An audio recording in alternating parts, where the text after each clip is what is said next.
Olha só que doideira isso. Imagina separar suas memórias do trabalho das suas memórias pessoais. Você seria um eu no trabalho e outro eu na vida pessoal. Mas um não se lembra do outro. Um não sabe o que o outro faz. Seria esse um caso de dupla personalidade? Será que funciona esse esquema? Na prática, o que significaria eu conseguir ter um eu pessoal separado de um eu profissional? Fica aí que logo após a vinheta a gente vai falar sobre isso.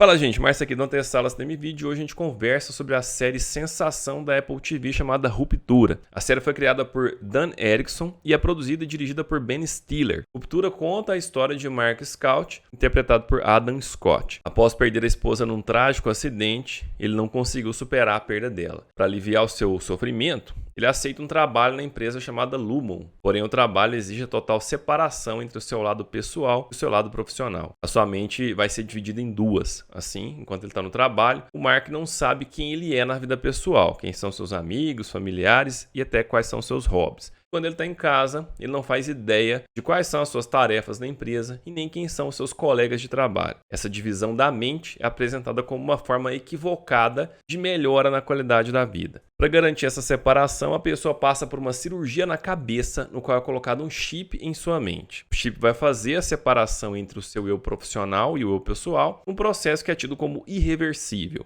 E aqui a gente abre um ponto que deixa muitas possíveis teorias no ar. Na série a gente vê que quando o Mark está indo ao trabalho, ele entra no elevador e dentro do elevador ele fecha e remexe os olhos. Quando ele os abre, ele já não é mais o Mark da vida pessoal, mas o Mark do trabalho. Inclusive na série essa diferença é tratada como eu externo e eu interno. O eu profissional é o eu interno, enquanto o eu pessoal é o eu externo. A história principal gira em torno dos 4 funcionários que trabalham no setor de refinamento de dados, com um foco maior no personagem de Mark. Como o personagem Pete, chefe de Mark, é dado como demitido, o Mark assume a chefia e fica responsável por integrar a nova participante chamada LR. E é ela quem vai nos explicar com mais propriedade que consiste o procedimento de ruptura. Ela diz: eu espontaneamente escolhi passar pelo procedimento conhecido como ruptura. Autorizo a separação cirúrgica de minhas cronologias perceptuais, dividindo minhas lembranças entre vida profissional e vida pessoal. Reconheço que agora meu acesso às minhas lembranças será organizado espacialmente e serei incapaz de acessar recordações externas enquanto estiver no andar de ruptura da Lumon. E também não terei lembranças do trabalho ao sair dele. Estou ciente de que esta alteração é abrangente e irreversível. Então olha só que interessante. O procedimento faz com que o interno não tenha acesso a qualquer memória do externo. Então de cara, isso já abre um grande questionamento sobre essa ruptura. E vamos pensar aqui o seguinte: o que me faz ser o eu que eu sou hoje é tudo que eu vivi até agora. Ou seja, tudo que eu vivi de experiências, aprendizados, tristezas, alegrias, decepções, tudo isso moldou quem eu sou hoje. Também durante toda a minha vida eu desenvolvi meus padrões de pensamentos, as minhas crenças, os meus valores. Então imagina que do nada você simplesmente não tem acesso a essas memórias e aprendizados. A primeira questão aqui então é: como eu posso ter uma versão de mim que não tem acesso a tudo que é necessário para que eu seja eu? Entende a complicação da coisa? Uma personalidade depende de tudo isso que eu disse. A personalidade tem valores, crenças, experiências e aprendizados. Então eu estou aqui entendendo que não teria como separar o acesso às memórias pessoais sem que o meu eu deixasse de existir. Seria como se o interno fosse uma mente totalmente nova, limpa de tudo. Ele não saberia sequer o que é uma cadeira, já que não teria acesso à memória do aprendizado sobre o que seria uma cadeira. Entende que o nosso cérebro funciona por associação. Então, durante a minha vida, eu fui colocando informações no cérebro para que ele possa processar as novas informações que eu capto do mundo. Porém, se eu fecho o acesso ao banco de dados que eu construí durante toda a minha vida, teria como impedir que o meu cérebro processasse as novas experiências, pois ele não teria como acessar o banco de dados, memórias que eu já trago comigo, para fazer as associações e processar essas novas informações. Consegue entender a loucura desse procedimento todo? Pensa assim, ó. Quando eu tenho um banco de dados, eu gravo nele os dados necessários para executar os procedimentos de um programa de computador, por exemplo. Se eu interrompo o acesso do programa ao banco de dados, o programa deixa de funcionar, porque ele não tem como pesquisar o dado necessário do banco de dados para executar alguma coisa. Então, de cara, eu já acho que essa história de separar memórias é um pouco mais complexa do que é dita. Em teoria, não teria como você separar totalmente em grau absoluto as memórias, porque o eu interno não teria esse banco de dados para que o cérebro continuasse o funcionamento por associação. Então, pelo menos algum acesso inconsciente a essas memórias seria necessário. E se você está gostando desse vídeo, já senta o dedo no like aí e aproveita também para apoiar o canal clicando aí no valeu demais, doando para a gente qualquer valor e deixando a mensagem que eu vou ter prazer em responder para você assim que possível. Mas voltando aqui ao vídeo, ainda um outro ponto me chama a atenção sobre essa divisão de eus. Na prática, ela representa a criação de uma dupla personalidade. E isso é meio que mostrado também pela personagem LR quando ela tenta sair da Lumon. A gente vê que o Mark leva ela até uma porta de saída, ela olha pelo vidro da porta e vê que tem uma escada lá fora. No entanto, quando ela empurra a porta para sair da Lumon, a porta abre e ela está entrando na Lumon em lugar de sair. Ela fica meio confusa, mas olha para trás e vê que ela ainda está dentro da Lumon. Então ela tenta sair de novo, mas tudo que ela se lembra é de empurrar a porta para sair e no instante seguinte entrar novamente na Lumon. E você deve se perguntar o motivo disso acontecer. Afinal, o que está acontecendo nessa cena, né? De fato, para mim, isso é a prova de que a gente está diante de duas personalidades habitando um mesmo corpo. O eu externo é a personalidade original e a gente tem agora um eu interno que é uma nova personalidade. E uma personalidade que não tem acesso à outra. E é por isso que a LR não consegue ir embora da Lumon, porque ela só existe dentro da Lumon. Fora da Lumon, a personalidade interna fica adormecida e a externa assume.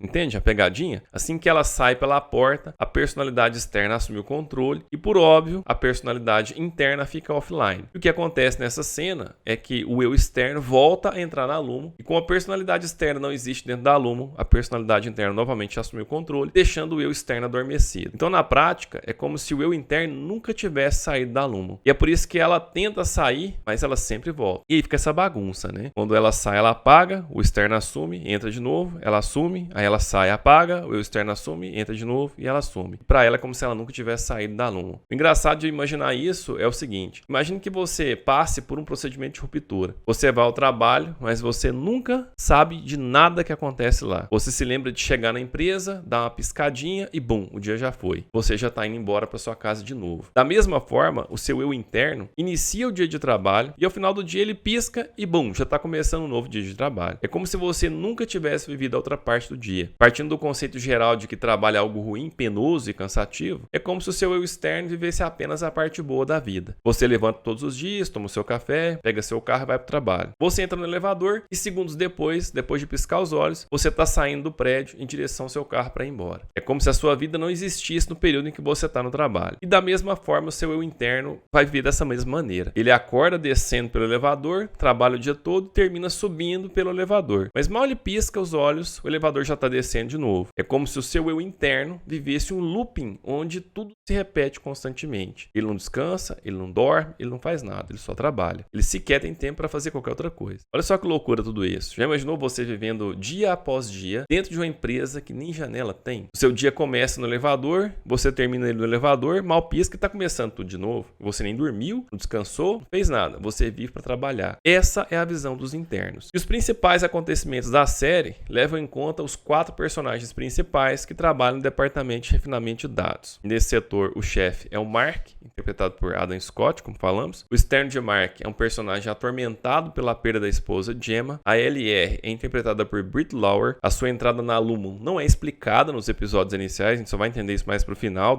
dessa primeira temporada. Tudo que a gente vê é que ela quer sair da Lumon de todo jeito, mas o seu eu externo não deixa. Inclusive, ela tenta tirar a própria vida, mas não dá certo e ela segue na equipe do Mark. Outro membro da equipe do Mark é o Irving, interpretado por John Turturro. Durante quase toda a primeira temporada, a gente vê apenas o interno de Irving, que parece ser um sujeito que vestiu a camisa da Lumon. Todo correto, ele quer cumprir todas as diretrizes e vigiar os colegas que não conseguem cumprir as normas à risca como ele faz. Ele continua assim, até que ele se apaixona por Burt, interpretado por Christopher Walken, que trabalha no setor de desenvolvimento. A partir daí, a gente vê o Irving perdendo um pouco a linha. O quarto personagem da equipe de Mark é Dylan, interpretado por Zach Cherry. O Dylan tá na dele, cumprindo a sua função. No entanto, a partir do momento em que ele é despertado fora da Lumon para contar onde ele escondeu uma carta roubada do setor de desenvolvimento. Ele acaba conhecendo o filho do seu eu externo e dali pra frente ele também fica um pouco alucinado. Outros personagens relevantes na série são a senhora Cobell, que é a superior imediata do Mark. Ela claramente faz parte de um esquema maior, porque ela não passou pela ruptura. Ela continua sendo o único eu, tanto na vida pessoal quanto na profissional. Ela se mostra uma chefe fria e desagradável na Lumon, mas no mundo externo ela tem um lado ainda mais perturbador. A Cobell parece gostar do poder que ela tem sobre os outros, que leva ela a espionar o Mark na sua vida diária,